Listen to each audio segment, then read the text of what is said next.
Thanks for joining us here at 11. I'm Christine Pedawanich. And I'm David Molko. We begin tonight in the Dows, where people who were evacuated earlier this evening are now able to return after a brush fire sparked in an industrial area. Yeah, for about 6 hours today, an area between I-84 and the Columbia River was under a level 3 go now evacuation order. The fire centered around the Oregon Trail mini storage units. People in the area are now under a level 2 evacuation order and still need to be set to go if conditions change. Our Catherine Cook just sent back this report from the scene. As you can see, multiple crews are still on scene as smoke continues to rise from the storage facility, but it does not appear the fire is spreading. Wasco County officials telling us their goal is to take a defensive approach to the fire and keep crews safe. Crews from Wasco and Klickitat County responded around 3:30.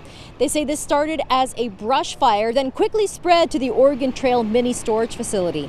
The manager tells me there are more than 200 units here and several of them are destroyed. I spoke with about a dozen people who were renting storage units, many of them distraught over losing their valuables, others waiting to learn if their units were spared. The fire jumped across the street and burned this car. I'm told it belongs to someone who works here at the UPS distribution center. Next door to the storage facility is Norcor Corrections. We're told by officials that the jail remains on lockdown, but at this time no one has been evacuated from inside. The cause of the fire is under investigation. Reporting from the Dows, Catherine Cook, KGW News. Touch and go for a little bit there. Let's bring in meteorologist Joe Ranieri now. So, Joe, how is the fire danger looking for the weekend? Well, David, the fire danger is going to remain high over the next couple of days, especially over into the central and eastern side of the state where it's wind, heat, and also a chance to see some thunderstorms develop. The good news, though, for crews who are working on that fire in the Dows, the winds have died down, and we have some time-lapse video I want to show you real quick. This fire started earlier this afternoon, and it quickly spread throughout the early part of the evening. But as Catherine said, they got a good grip on the fire early, because that's a good thing, because temperatures out in the gorge were close to 100 degrees earlier this afternoon, and also the gusts at one point were cruising along anywhere from 30 to 40 miles an hour. Now, as we look at some of the watches and warnings, the excessive heat warnings have expired that were in effect throughout the eastern side of the state. Now the concern is that red flag warning that's going to be in place throughout a good portion of the state, throughout the high desert and into eastern Oregon. They're also going to be looking at some thunderstorms potential later on tomorrow afternoon and into tomorrow night. That smoke and haze will lighten up throughout the metro area, but the more east you go into Bend and Redmond, it is going to be very thick, and we really need some, a change in our weather pattern to clear all that smoke and haze, but it's going to be a while before that happens. And daytime highs tomorrow throughout the metro area will be topping out right around the upper 80s, but you guys, it's going to be hot and humid. I'll talk more about that in a few minutes. Yeah, appreciate you keeping track of all that, though. Thank you, Joe. New tonight, Portland police and partnering agencies have started targeting street racers. In a picture released within the hour, Portland police say officers found a group that appeared to be staging a street takeover on Southeast Division Street. They towed a car after learning that it was stolen. Police also shared this video showing officers getting on the road a little earlier today. They've warned about a planned street takeover this weekend somewhere in Portland. Police don't have an exact location, but be on the lookout along Marine Drive, Airport Way, and Northeast 122nd. They say if you encounter a street takeover, turn around and head the opposite direction if you can. And don't call 911 unless you are in imminent danger. In our drug crisis today, Oregon Senator Ron Wyden announced he plans to push for a new law that could close what he calls a dangerous fentanyl loophole. And a warning, some of the video you're about to see involves someone who appeared to be starting to overdose. Blair Best takes a look at the ongoing fentanyl threat. It's no secret there are drugs on the streets of downtown Portland. Right on the street corner. Take you to the streets. But that doesn't mean they're easy to get. There's things that the individual has to do to get the drug, to earn it. On Friday, Flacco was told by his dealer to make sure this woman doesn't overdose on fentanyl, and he was to do that in exchange for meth. I just get the phone call, hey, Flacco, check it out. Rosie's over on Boulevard. Sit with her, check with her. Make sure, she stops breathing, call it in. And the dealers, he says, are watching. Do they manage certain blocks? Oh, sure. Sure. What block are we sitting on? Is this something that they manage? I couldn't discuss that.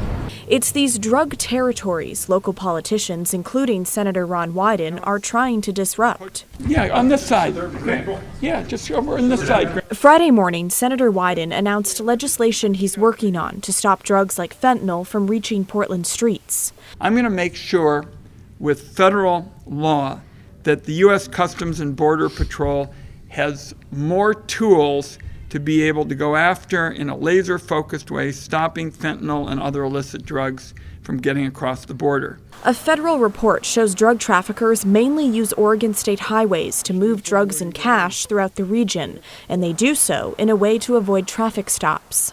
Criminals, sophisticated criminals, are exploiting a loophole in the law. That loophole allows small packages to cross the border without an inspection, and it's taking lives along the way. A recent report shows there are an average of 36 overdose deaths each month in Multnomah County. We often talk about the river of addiction leading to a waterfall that some people may overdose and fall off of and start to drown at the bottom. We saw the start of that decline firsthand Friday morning. Is you okay? Rose, you all right? Can you breathe? Do you have Narcan? No. I do. Oh, right on. Rose started breathing on her own, but it was a close call, Flacco tells us. They'll stop breathing so long where it'll actually stop the heart. There's no one quick fix or solution, and I appreciate that every pill or package containing fentanyl prevented from reaching our streets by this legislation is equivalent to a life saved. Blair Best, KGW News. And we appreciate Blair's reporting there. To get you caught up on tonight's other headlines now, Portland's mayor met with the Multnomah County Sheriff today after she said she would not book people arrested for violating the city's camping ordinance into jail. In a joint statement, the two said they're committed to finding solutions to the city's homeless crisis, but there were no details of a compromise. The mayor says police will stick with citations for now rather than arrests, and the two will meet again in a couple of weeks. The two largest electric utilities in the state of Oregon are proposing double-digit price hikes for the coming year. Portland General Electric and Pacific Power have each asked the Public Utilities Commission for approval to raise rates by more than 10%. Both cited increasing costs, aging infrastructure, and spikes in demand. The hikes would come on top of previous hikes over the last several years. And a traffic alert for the weekend. The Hawthorne Bridge is now completely closed to traffic. It's part of a year-long project to pave and repair the bridge. Drivers will need to pick another bridge while detours have been set up for bicyclists and pedestrians. The bridge is set to reopen Monday morning at 5. New at 11, a Portland neighborhood that has seen its share of challenges over the past few years is working to brighten things up, this time with a new public art space. Alma McCarty takes us on a tour.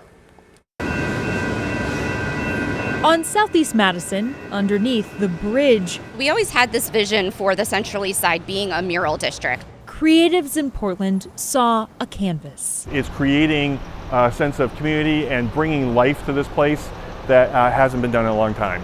A space once dark and dreary, now full of bright color. This really just celebrates that work that we can all enjoy at very low barrier. In fact, no barrier at all. In true Portland fashion Friday night, cyclists gathered to celebrate the Avenue of Murals, commissioned by the Central East Side Industrial Council. My personal favorite is the train that's right here behind us.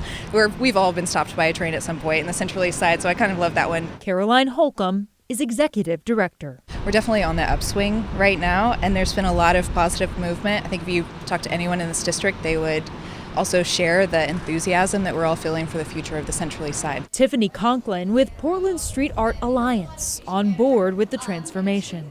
Activate the spaces with public art is one of the best ways to just not, only liven up the actual physical space, but to engage people and to get more people to come down here and come to the bars and restaurants and participate in the neighborhood. I think that we're sort of coming out of our shell right now a little bit. And as Keith Jones explains, these efforts fit into an even bigger picture down the road. Green Loop is a 6-mile linear park that we're building around the city as part of the Central City 2035 plan, and it encompasses all of Central City. Friday's ride, a glimpse of what's to come. It's about getting people out into the Portland neighborhoods and rediscovering their city maybe, and what makes it special. All right, there are 18 of these murals on columns on Southeast Madison. This is under the overpasses that lead to the Hawthorne Bridge. Long-term, leaders tell me they are looking to add even more, creating more of a destination. Yeah, I love those bright colors though, Alma. Thank you so much for your reporting. Still ahead on KGW News at 11, another local athlete has his chance to take home a medal in Paris.